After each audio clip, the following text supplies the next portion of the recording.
כי הנה כך אומר ביד היוצר, ברצותו מרחיב וברצותו מקצר.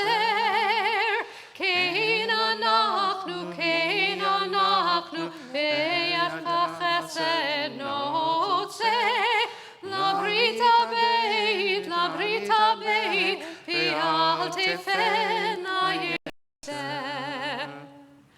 Consider the clay in the potter's hand, stretched and rolled as the artist desires. So are we in your hand, our loving protector. Together, look to the covenant, not our imperfection. Consider the stone in the mason's hand, broken or kept whole as the stonecutter sees fit. So are we in your hand, creator of life and death. Consider the iron in the welder's hand, held to the flame or removed at will. So are we in your hand, provider for the poor and afflicted. Look to the covenant, not our imperfection. Consider the helm in the seafarer's hand, steering or drifting as the sailor wills it. So are we in your hand, our God of goodness and forgiveness. Look to the covenant, not our imperfection. Consider the glass in the glazier's hand, rounded and melted as the artist desires. So are we in your hand, the one who pardons our errors and our wrongdoing. Look to the covenant, not our imperfection. The last paragraph of Hebrew. כי הינו כזכוכית ביד המזגג, ברצותו חוגג וברצותו מוגג. כן אנחנו בידך מעביר זדון ושקק, כן לברית הבית, ואל תפן ליצר. On 104, we continue reading together in English. Our God and God of our fathers, God of our mothers, do not abandon us, leaving us in shame. Do not dissolve the covenant you made with us. Rather, draw us near to your teaching. Show us your ways and teach us how to live. Let us be open to your love, ready to revere your very being. Cut away the hardness of our hearts, so that we may turn to you with all our heart's devotion, truly repentant. For the sake of your great name, pardon our failures, forgive our moral weakness, as in the words of your psalmist, Adonai, as befits your name. Forgive my sins, no matter how great. And we continue with Ki Anu Amecha. One of the things I love about our new book is we have the transliteration right there for everybody to participate in. This is a folk tune, isn't it, that we're singing tonight? Yes, it is. So we will hopefully, there are many verses. We hope that you'll feel free to join in once you get it down by verse 3 or 4, or if you already know it, join in from the start. It's one of the greatest hits. It is one of the greatest hits. Ki anu amecha Ve'ata Eloheinu anu fanecha Ve'ata Aviavinu Anu Avadecha Ve'ata Lodeneinu Anu Kehalecha Ve'ata Chelkeinu Anu Nachatecha Ve'ata Goraleinu Anu Sonecha Ve'ata Roheinu Anu Karmecha Ve'ata Notreinu Anu Filatecha Ve'ata Yotzreinu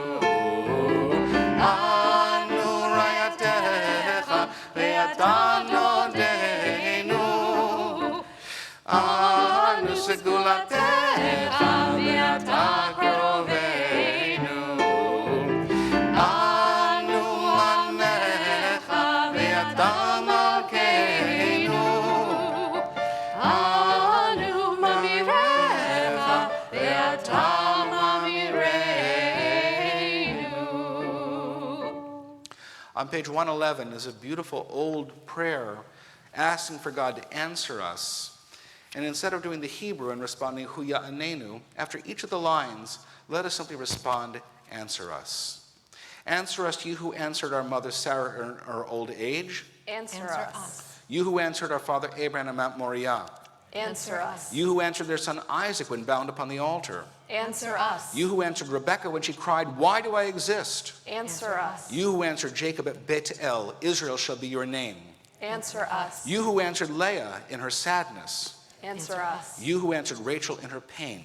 Answer us. You who answered Joseph in the prison house. Answer us. You who answered the midwives Shiphrah and Puah at the birthing stones. Answer us. You who answered Yocheved's courage at the bank of the Nile. Answer us. You who answered our fathers and mothers at the Sea of Reeds. Answer us. You who answered Moses at Sinai, I bore you on eagle's wings. Answer us. You who answered the daughters of Tzlafchat, Stood up for their who rights. stood up for their rights before Moses and God. Sorry, answer us. My bad.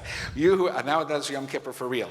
You who answered Elijah with a still small voice in the wilderness. Answer us. You who answered the righteous ones before us, men and women of integrity and compassion. Answer us. We turn ahead to Avinu Malkeinu, and we rise for the opening of the ark.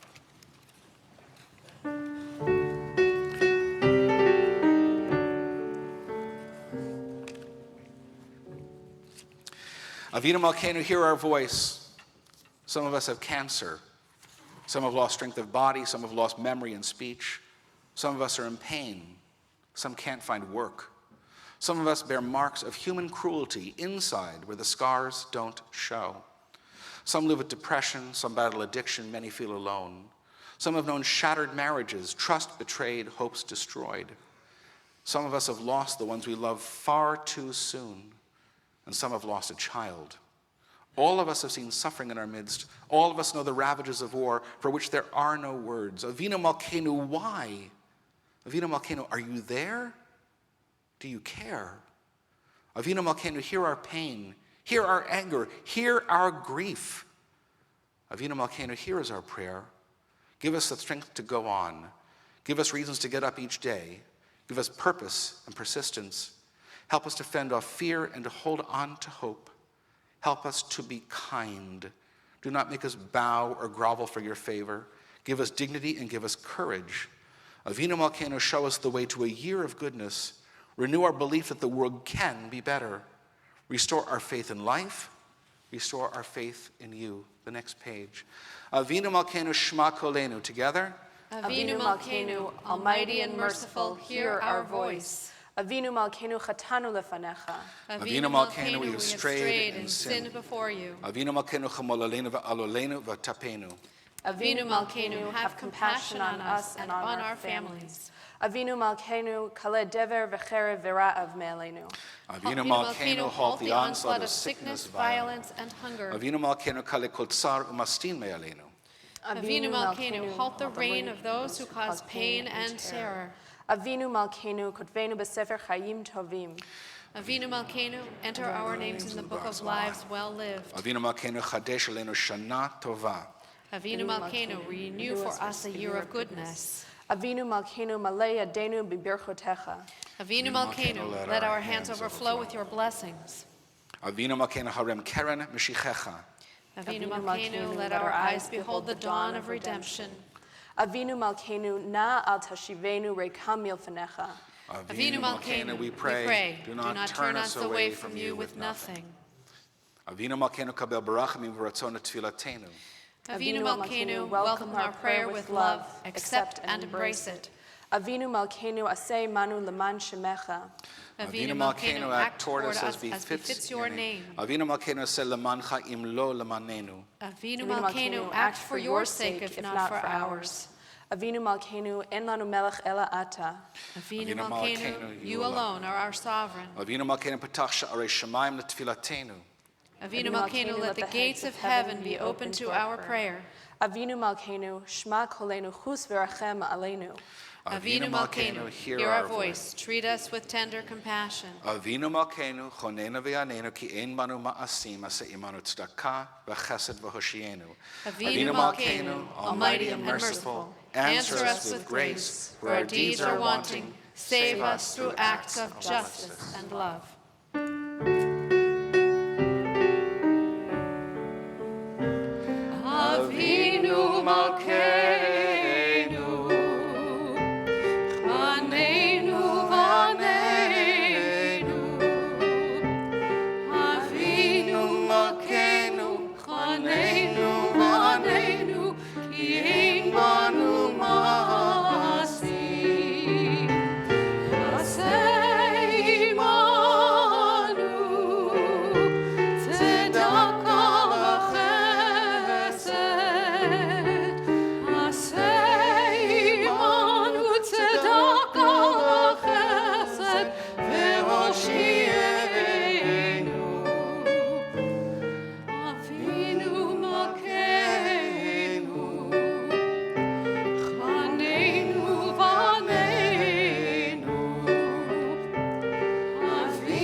Out of the mouths of children. Chris Alsevich wrote this when he turned 10. One sunny March day, I decided to play with my friend Michelle. We climbed onto the platform of my swing set and started to wrap the swing set up with string. When Michelle was cutting the leftover pieces of string, I stuck my head right up close to the scissors she was using.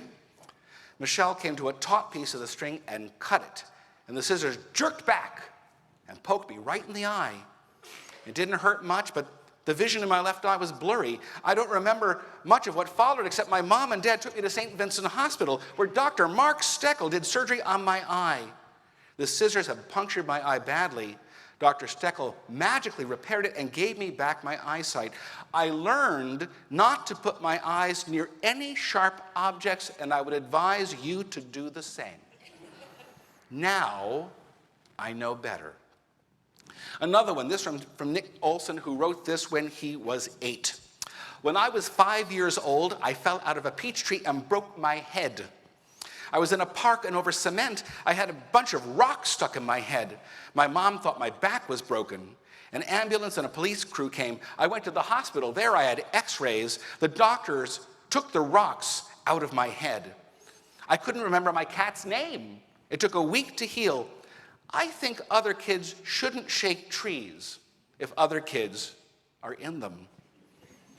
They should know better. If I wanted to, I could just sit down right now. Isn't this the essential lesson of Kol Nidre and Yom Kippur? I did something wrong, now I know better. Others did something wrong to me, they should know better. But instead of vying for the briefest Kol Nidre sermon ever, we might take time to explore this childhood wisdom for ourselves. These stories are from a book published by Children's Hospital at Yale New Haven titled Now I Know Better. It is 92 pages of children recounting dangerous situations they got into when they were younger. And now that they are so much older and wiser, they want us to know what they have learned. Hope Fleming, also 8 years old, wrote, "Once when I was about 3, I had an accident, and here it is. I was 3. It was late at night. My mom told me to hop up the stairs to go to bed. So I tried to hop up the stairs. And I fell and had to get stitches. I could have asked her what she meant. Now I know better." Ricky B. Jones was 7 when he wrote, "Once upon a time, there was a kid in a car whose mom was coming home from work. The kid wasn't even born yet. He was in his mom's belly. And suddenly another car flew across the road from the other direction. Both cars crashed and were blasted into smithereens. There were ambulances, police cars, fire engines, everybody. Luckily, the 2 drivers were hardly hurt. Why weren't they dead? Because they were wearing their seatbelts. The kid was not hurt at all. So what does this teach you? Always wear your seatbelt. How do I know? Because that kid inside mommy was me.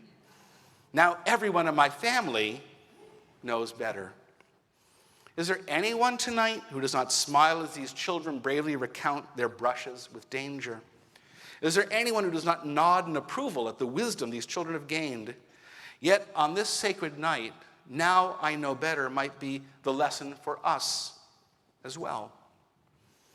The words I said to my mother before I could throw in the clutch between my brain and my tongue, the ones that hurt her, no matter how justified I felt. I see the furrow on her brow, the darkness cross her eyes. I know the power of my words to reduce her to sadness. And I know that with her up in Minneapolis, I may not see her even 20 times before I lose her forever. I did it anyway, but now I know better. The visit I put off to someone who was dear to me when he was sick and near death. His name was Fred Plattner. He was a Holocaust survivor who had escaped the Nazis and fought with the resistance fighters in Poland. He was my friend and my study partner in Wausau, Wisconsin. After he got sick with cancer, he moved out to California. And that year, I was attending a conference 25 miles from where he was living. And I decided I needed to attend a conference session rather than take half a day to see him. I never saw him alive again, though he lives on through his spirit and the life lessons he taught me. But that decision, taking more than 30 years ago, still pains my heart. Now I know better. Now I know better is not just a mantra concerning our personal regrets. It can reshape and refine how we look at the world around us. For example, 18 months ago, I visited Israel and the West Bank with my dear friend and colleague, Reverend Liddy Barlow, Executive Director of the Christian Associates of Western Pennsylvania. There, we heard a Palestinian woman who spoke to us at the Shimon Peres Center for Peace in Jaffa, barely 20 miles up the coast from Gaza. Yes, that Gaza, which has provoked 3 wars with Israel in the last 8 years by firing missiles indiscriminately against civilians. On a brilliant sunny day, she shared how, at the Peres Center, made possible the transfer of sick Palestinian children in Gaza to be treated in Israeli hospitals. She said that they were now able to get this done in less than 4 hours, even with all the bureaucratic and military red tape. Our group, almost 30 rabbis and ministers, smiled in delight, and then she said something even more amazing, something that brought us to tears. She described how, despite ongoing fear and suspicion among Israelis and Palestinians, when Jewish and Arab families sit in waiting rooms for long periods of time waiting for their children to be treated, they begin to talk because the silence is just too awkward. And you know what they talk about? It turns out they don't argue about past misdeeds and wrongs. They don't argue about government policy, either in Israel or the dispute between the Palestinian Authority and Hamas. No, it turns out they start talking about, what do they talk about? Their children. And once they start talking about their kids, they can't avoid caring about each other. Friendships are made in the waiting rooms of Hadassah and other Israeli hospitals between supposedly mortal enemies, so that when the next time that family from Gaza needs treatment in Israel for their child, they contact their new Israeli friends who expedite the border crossing even more quickly than before. Apparently, human beings, families, souls of those made in the image of God care more about their children at times of crisis than what the future borders of Israel and Palestine will be. We, so caught up in the blaring headlines and social media noise, might miss this simple truth if we did not hear it directly from those involved. Despite all hatred and conflict, when we're in distress, we identify with and care for each other and actually wish well for each other. There is reason for hope, even though it is but a tendril in a field of choking weeds. Oh, now I know better. For years, I've advocated a more thoughtful, honest conversation between Jews and the black community here in Pittsburgh. I feared that the once close connection between us, a bond forged in fire, the fire of shared struggle for civil rights, was fraying beyond repair. My friends, Richard Freeman, Darnell Leonard, and Denise Welch, all highly regarded African-American ministers, have all spoken from this pulpit. Good intentions and pulpit talks, however, are not enough to break down barriers and stereotypes. Many of us have no friends of color, while even those of us who do often do not see them outside of structured situations, although I know there are exceptions. Reverend Denise Welch, pastor of Bidwell Presbyterian on the north side, is a friend of mine.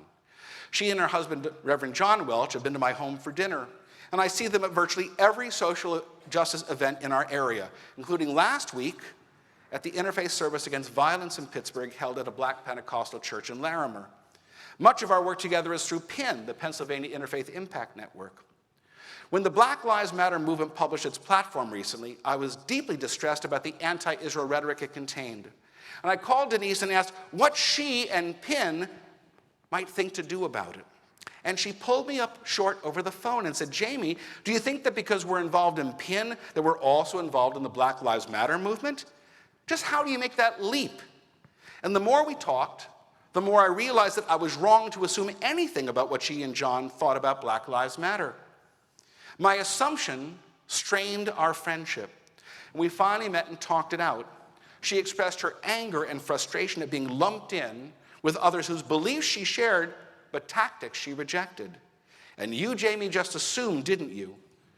And she went on to describe for me just how difficult it has been for her to be taken seriously as a pastor, being black and female, and she didn't need my attitude on top of it all.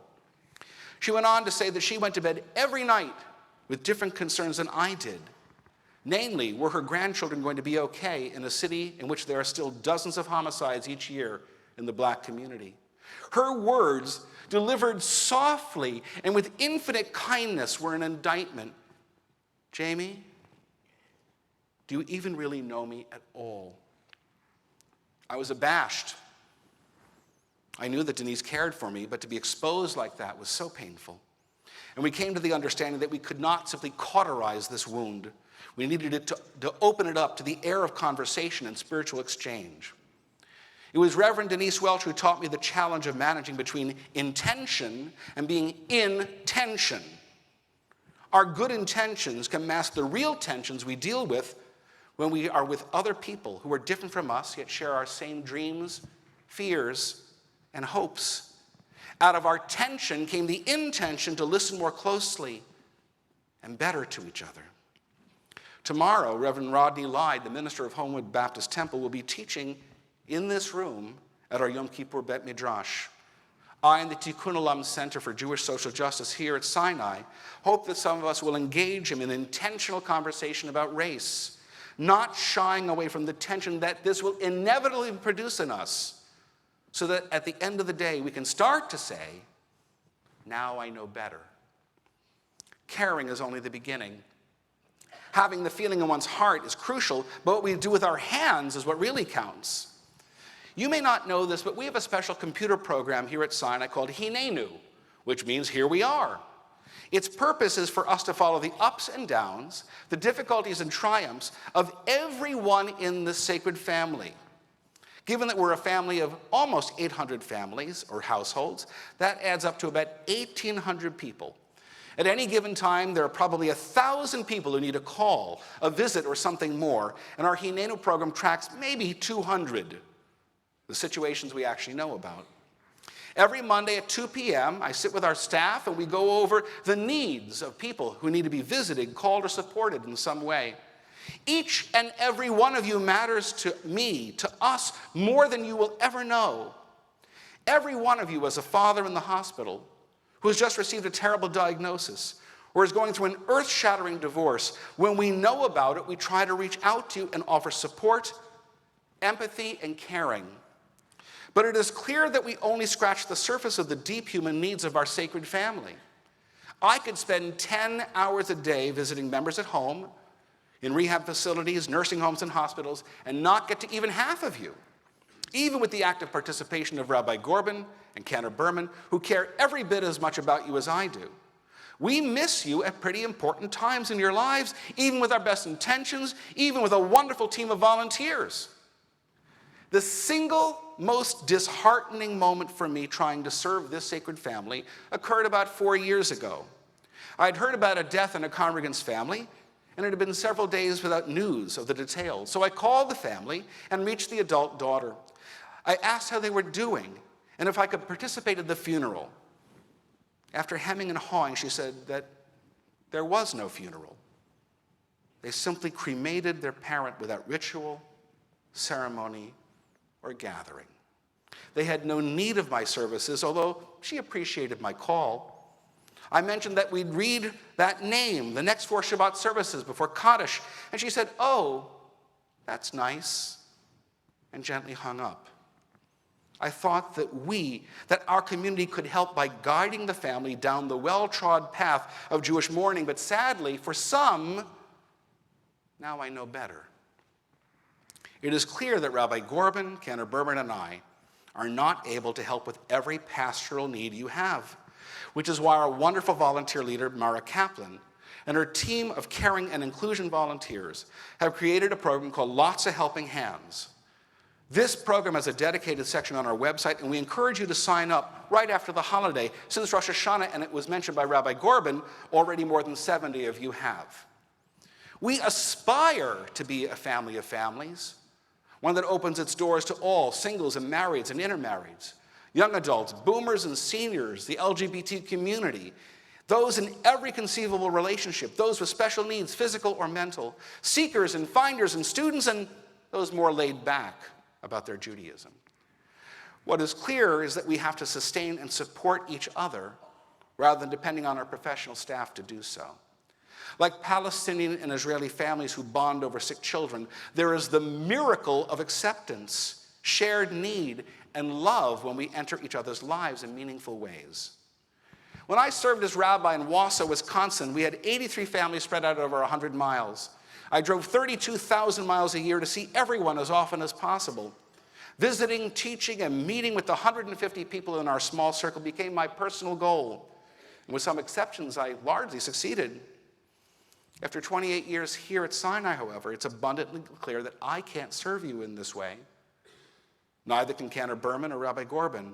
We need each other to support each other. It seems like a simple truth, doesn't it? We can't solve all the problems of medical care, financial need, or full-time supervision of elderly parents. But we can do something. Even those of us who don't drive anymore can pick up a phone and check in on someone, even if it is only once a year. It has taken all these years for me to fully comprehend that the rabbi is not necessarily the cure for what ails us. What can I say? Now I know better. And if you want to know better, drop in and see Mara. She's right over there. Wave your hand, please. Thank you very much. At the Yom Kippur Beit Midrash, and she will introduce you to this new program, and more importantly, to others who think like you do. You'll get to know people who know that people who need people are the luckiest people in the world, as Barbra Streisand sang those years ago. And finally, some here tonight may be so weighed down by guilt, anger, shame, or regret that they wonder what this Day of Atonement could possibly do for them.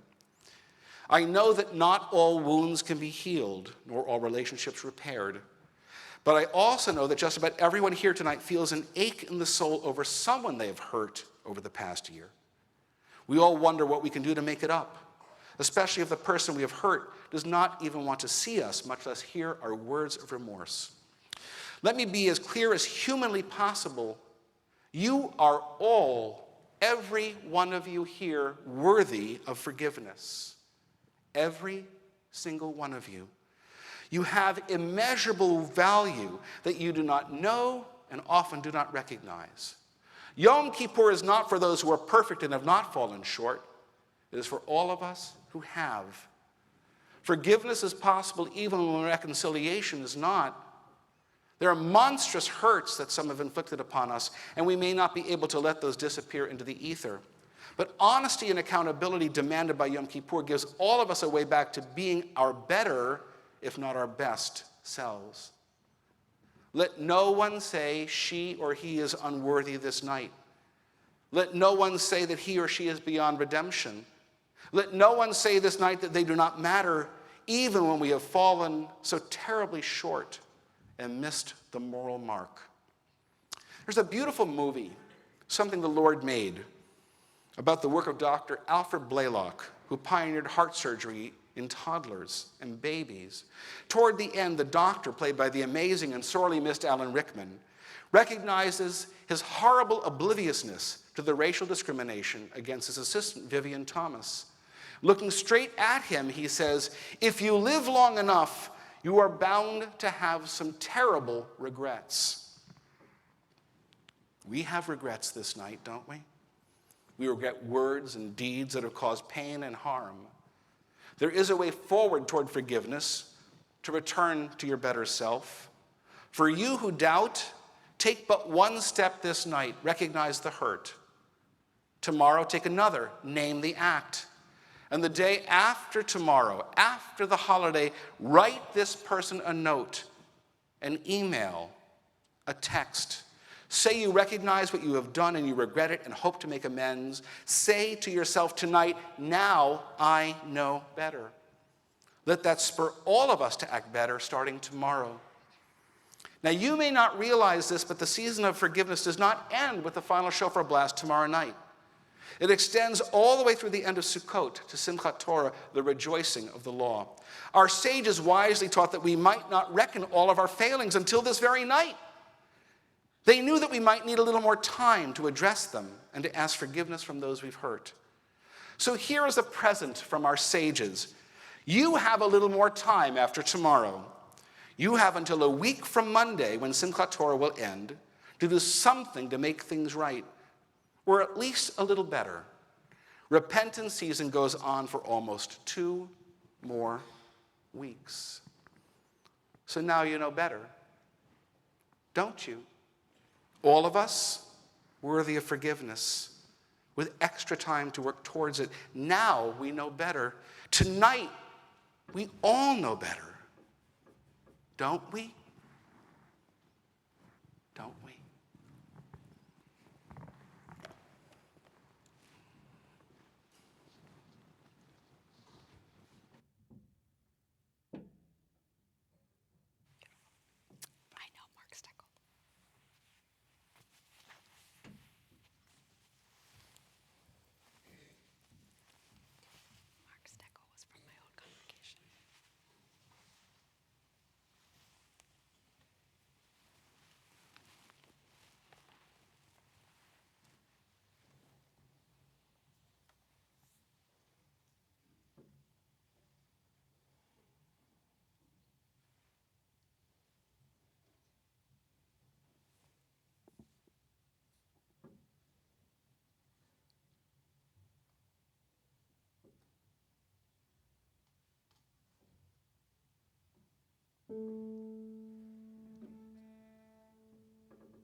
Thank you.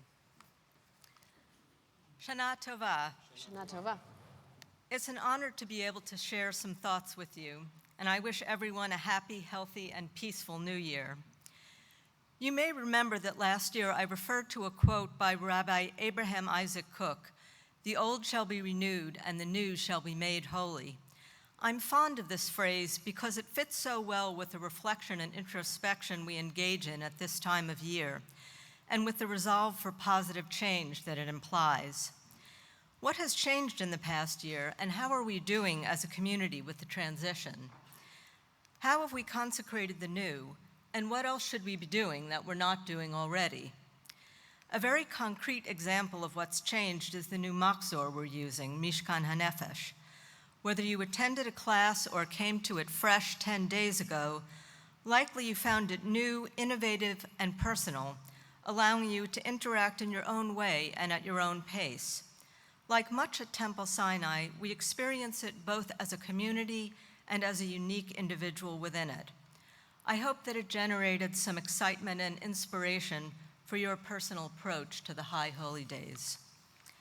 If you come to Shabbat services on Friday nights, you've had the chance to experience Rabbi Gorbin's original and inspiring visual tefillah. This rendering of the Shabbat service is something that is, for us anyway, both new and holy.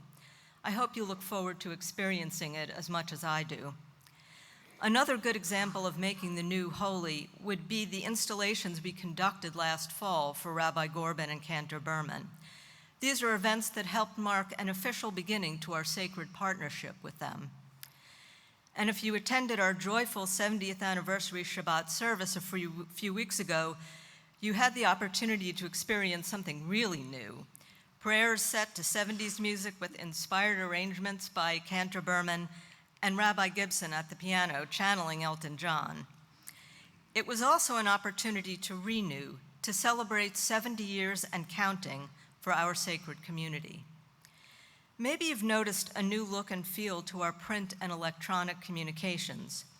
Our recently formed marketing committee, ably led by Lynn Rubinson, has been working hard on a fresh approach, one that holds up a mirror to the congregation. This is important since we want our communication to accurately reflect who we are. We've got lots of inspiring individual stories to tell, and we're trying to be more proactive in communicating the ways that we're a thriving and dynamic congregation.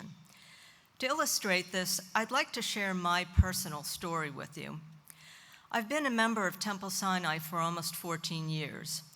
When I joined, I was in a period of transition. From a single mom to a newly engaged 40-something on my way to being a wife in a blended family. And blended not just in the sense of yours, mine, and ours, but blended in the sense of coming from different faith traditions. It was really important to me to have a wedding that incorporated as much of Jewish tradition as possible, and I was committed to raising my kids in a Jewish home. When Dave and I visited Rabbi Gibson for the first time, we were fresh from a not very welcoming visit with the rabbi of my previous congregation, who told me that as the partner of a non-Jew, I could not participate in leadership there. So we were a bit discouraged, yet hopeful of finding a solution. Well, I'm almost tempted to end it there and say the rest is history, but I'll go on. It was that interaction with Rabbi Gibson in 2003 and Temple Sinai's openness to interfaith families that supported me and my family in our Jewish journey. We joined the congregation, and Rabbi Gibson married us in February 2004. I went to services and was inspired by them. I got to know people in the congregation and found new friends. I learned from the rabbis. My 2 younger kids became bar and bat mitzvah here. All 3 of them went through the confirmation program and formed lasting friendships from those experiences. Then someone asked me if I was interested in joining the board, and now I can really say the rest is history. As a result of belonging to this congregation, I feel more committed than ever to the future of Reform Judaism and to Temple Sinai. Let's talk about the future. We in leadership want to increase the group of engaged, active congregants because the life that breathes into our already thriving community is inspiring to others.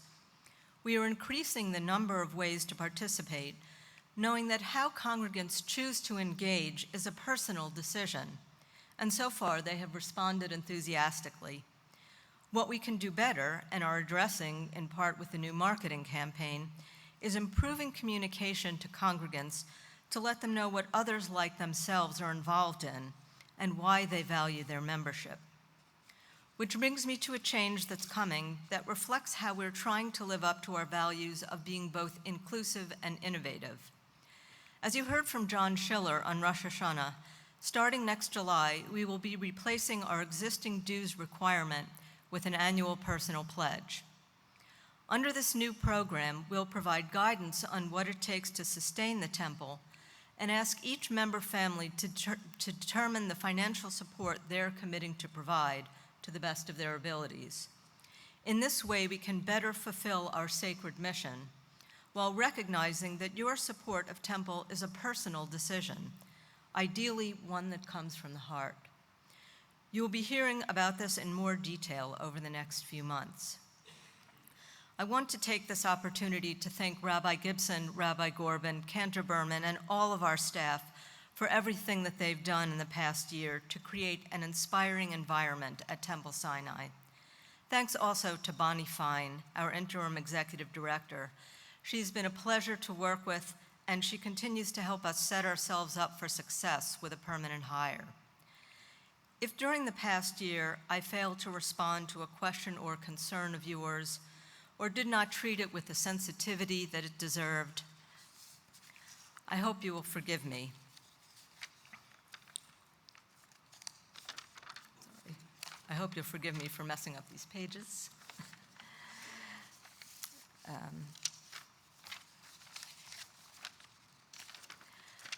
If at times I was impatient or distracted, I also ask you to forgive me. And in return, if there is anyone who has judged me harshly or let me down, I hereby forgive all who have hurt me with a whole heart. I want to express my gratitude to you for being a part of this sacred community, for your suggestions, for your encouragement, advice, and friendship. What makes this community inspiring is the fact that you're a part of it. Thank you.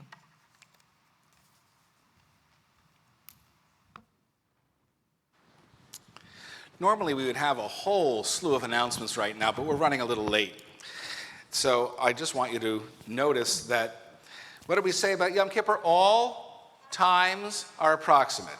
So for the people waiting outside, we're going to start as close to 8:30 as we can tomorrow. We start at 8:30 in the morning. Childcare starts at 8:15. The Ruach service is at 10:30, hopefully. 11 o'clock is the second service, because all times are approximate. Then a creative mincha service. We'll have a Jonah presentation. We have an amazing collection of Bet Midrash offerings that Rabbi Gorban has worked so hard on, and we hope that you will take the time to learn and be here with us all day.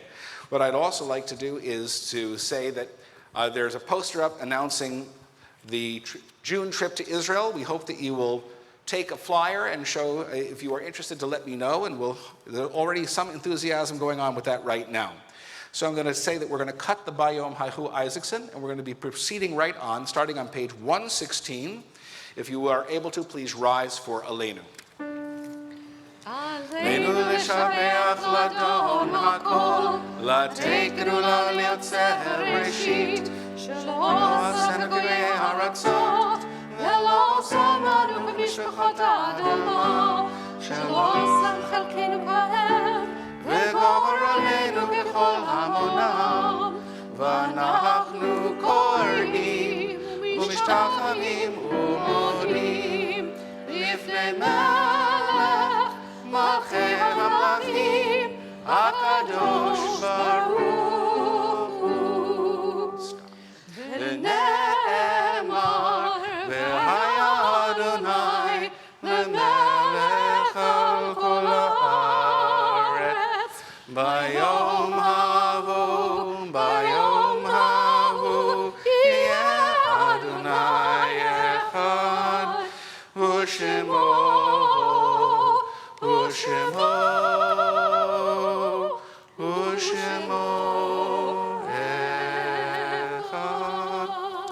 As we turn to 122 for Mourner's Kaddish, if anybody has lost somebody precious to them in the last year, or in the 30-day mourning period, or observing a yard site, we'll ask you to rise so we can recognize you as mourners.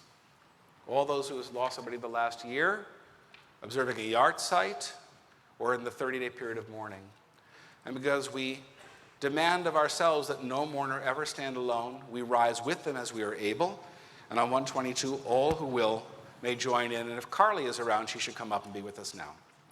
Yitgadal, Yikadash, Shemei Rabbah. Amen. V'yom adivrach hirutei, v'yom licht malchutei. B'chayechon v'yomechon, chayei dechol beit Yisrael, ba'agala u'vizman kari v'yimru. Amen. Yehei Shmei Rabbah mevarach le'olam olamei amaya. Yiparach v'yishtabach v'yipa'ar v'yitromam v'yitnaseh. Yitadar v'yitalev v'yitalal Shmei kudsha brichu. Le'ela min kol birchata v'shirata, tushbechata v'nechemata, da'amiram bi'oma v'yimru. Amen. Yehei shlama rabba min shemaya, v'chayim aleinu ve'el kol Yisrael v'yimru. Amen. Osa shalom b'mramav, hu ya'asa shalom aleinu ve'el kol Yisrael ve'el kol yoshvei tevel v'yimru. Amen.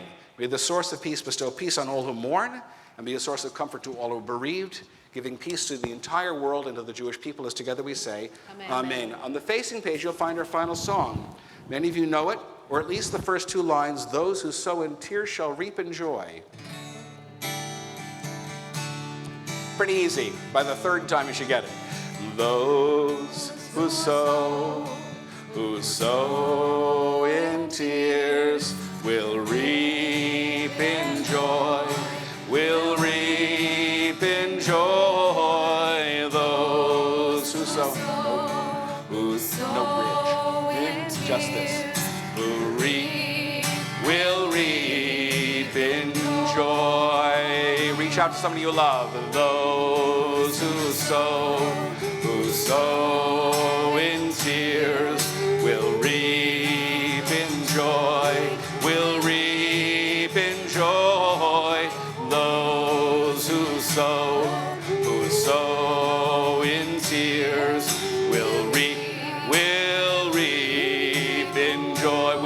guitar, just us now. Those who sow in tears will reap in joy, will reap in joy. Those who sow in tears will reap